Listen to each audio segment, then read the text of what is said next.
Hey everyone, Shiny Sephiroth here, and we have another video with more progress from X-War. And so you're going to notice that the Toko team, first of all, they're team number one for this battle, as well as some changes. You'll notice that there's Rockefeller and Lucas. I don't remember who, I think it was Einstein perhaps on this team, but as well. But yeah, I do know that there was Lucas on this team in the past, and that was beneficial for previous battles. But unfortunately, now we're at a point where I had to take into account the strategy of taking on the other two teams, and there had to be some mixing and matching. And whereas Rockefeller was very important in previous matches for other teams, leading up to this point for this particular battle, he wasn't, and he actually just put in as an add-on to this team, just for somebody with a little extra bulk. But yeah, so it's pretty standard fare for this team. The three girls in the back do a ton of damage, while the three bulks in the front absorb the damage. And we somehow were extremely miraculous throughout this entire thing, where Kui-Pan, Silver Surfer, was not touched at all until the end. So Ivy's entanglement was able to hold, and even when his cure was activated in this round, it didn't really do anything because Laura hadn't been touched up until that point anyway. So it was a pretty good battle. The strategy was pretty sound, and everything fell into place. This one was a little more strategic. No, I'm just kidding. This one is straight up just Godslayer shows up and Godslayer smash. Oh! The battle can be a little annoying because Pierre knocks everybody out. Oh, that's right. Yeah, Thinker was a part of Team 1, but I had to switch out. Rockefeller was on this team. That's right. Yeah, I had to switch out all of that to put Thinker here to ensure that Godslayer survived long enough, which obviously he did, and then we just kind of sit back and watch him do his stuff. It's I'm thinking that normally this would be a very tough battle, but Godslayer makes it so that it's not. And then this one was actually the battle that it caused a lot of repeats. And I mean, the first time I did this fight, I finished the first two rounds very easily. It's just that this team was lacking. So we have Silver Surfer on our team here, so that he can heal and prevent any paralysis from happening from Zeus. And that's one of the reasons I have him in the front row, so that he can activate his damage immune quickly to ensure that we're not paralyzed going into, just like he did right there, paralyzed going into round two, so that Laura and Pierre can do their special attacks. However, I did not put Kui in slot number 1 because of Godslayer. I don't want Godslayer getting any freebie kills or hits early on. That will make him invincible and immortal quicker and make it near impossible. Now, the final, the piece de resistance for this team was Chloris, surprisingly. I saw that, I mean, her Sandstorm can give, or Golem can give a little more defense to the rest of the team. And there were several times that I was just this close to being able to win. And if somebody was still alive a little bit longer, it could have been the difference. And so I figured, hey, she has multiple lives because of her Golem. So I think she'll be really great. And one thing that I'd completely forgotten about was that in not this recent update, but the one before, she got a substantial boost in her attack and how often the Golem hits. So that was a pleasant surprise that I'd completely forgotten about. So the damage output that she had was also equally needed. And yeah, it worked out really well. So, cruising through chapter 40 now after a couple of weeks of being stalled. Yeah, now cruising through pretty nice. Oh, and that's another really great benefit when fighting against Aboriginal, is having Chloris, his Golem, hit because that doesn't trigger any counterattacks. So there you have it. Ta-da! Fantastic. And let's go ahead and grab our prize. Let's see if that prize is worth anything. Oh, it looks like it might be. Huh. All right, let's see if this is going to lead anywhere. Enhance.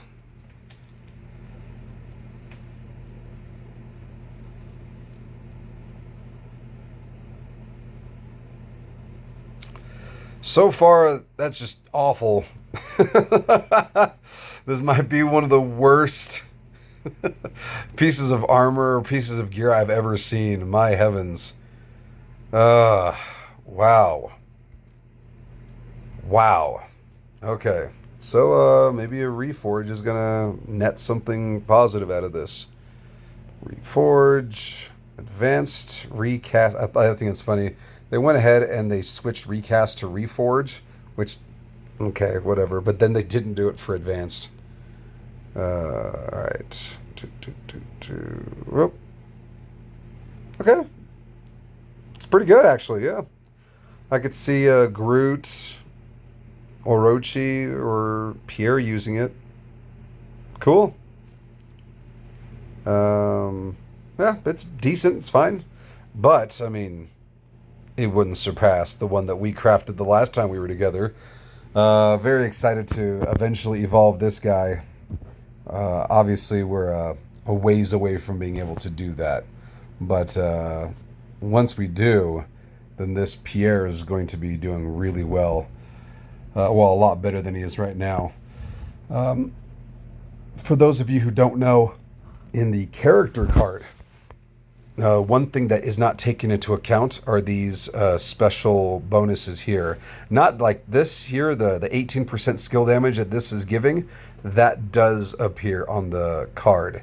It's the 15% of armor pierce that does not. And that's another thing that was not fixed, or quote-unquote fixed, in the translation, which I appreciate because I prefer broken armor and armor pierce. Armor pierce specifically because it makes sense, and broken armor just because I got used to it, and that's what I read every day for over a year playing this game. Armor penetration technically makes more sense than broken armor, but oh well, it is what it is. Anyway, this is fantastic here. So we have the extra 15% from those two Stigs. Which means he's actually at 91% for armor penetration, which is great. I mean, 91% for armor penetration. He's at 101% for skill damage. The only thing that needs to be boosted now is that crit, which, I mean, it is what it is. So this one's definitely going to be a crit booster. That's also a crit booster. And then, yeah.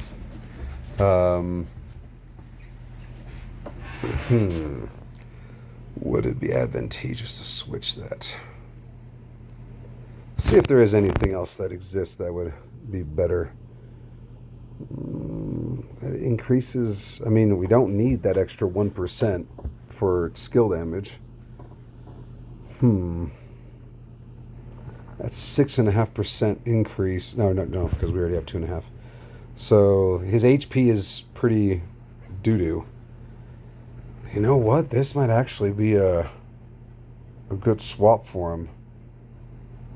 Increase the HP so he's a little more durable, not so squishy. Gives him another 4% of crit. We don't need that extra percent of skill damage because we're already over 100%. Let's see what the special attribute for this is. Oh, wait. Wasn't it already armor penetration before? So that didn't... Oh, okay. So, yeah, nothing but good. We're now at 74%. Basically 100% for skill damage. Armor penetration is still at 91%. Well, that was an overall win. So, once I get that last piece of armor to S+, not S+, to T2... then we're going to be at about 83% of crit.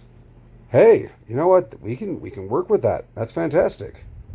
Oh yeah, and then once we boost this up another 5%, he'll be at about 88%. All right, yeah, okay, so we have a game plan here. Um, if I can ever get anything good enough to replace this, uh, don't want to lose that. Yeah, that's a shame. Yeah, that's a real shame. Well, actually,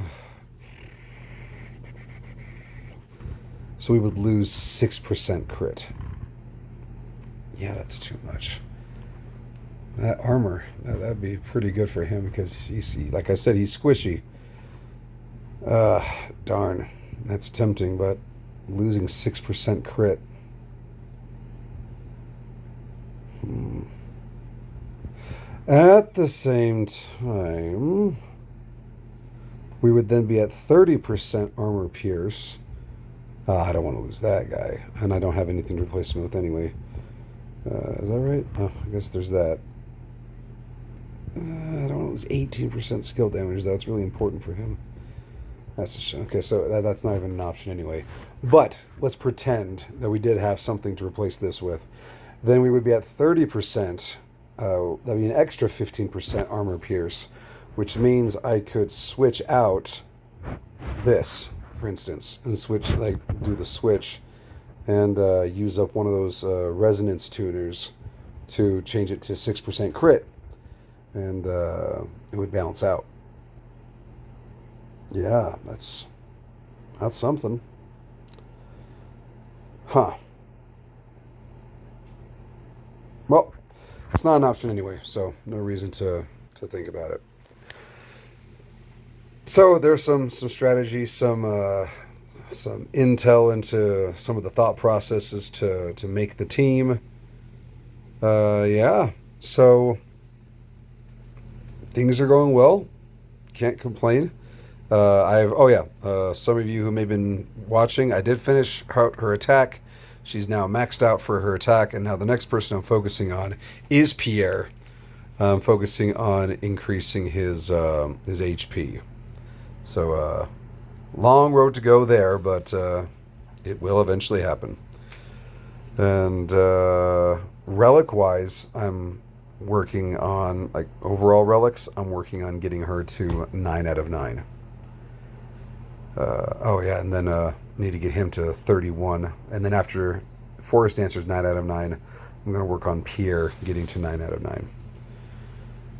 Which yeah, I have passively been working on him, so that works out. But anyway, thank you all for joining. If you haven't pressed the like button, and if you did like the video, go ahead and please press the like button. Helps with the algorithm and engagement. And if you haven't yet subscribed, I know that there are a lot of people watching who aren't subscribed. If you haven't yet subscribed, please do so. It really helps out the channel. Push that bell notification so you can get instant updates. And ooh, a Saber Spike video. I'll be watching that later today.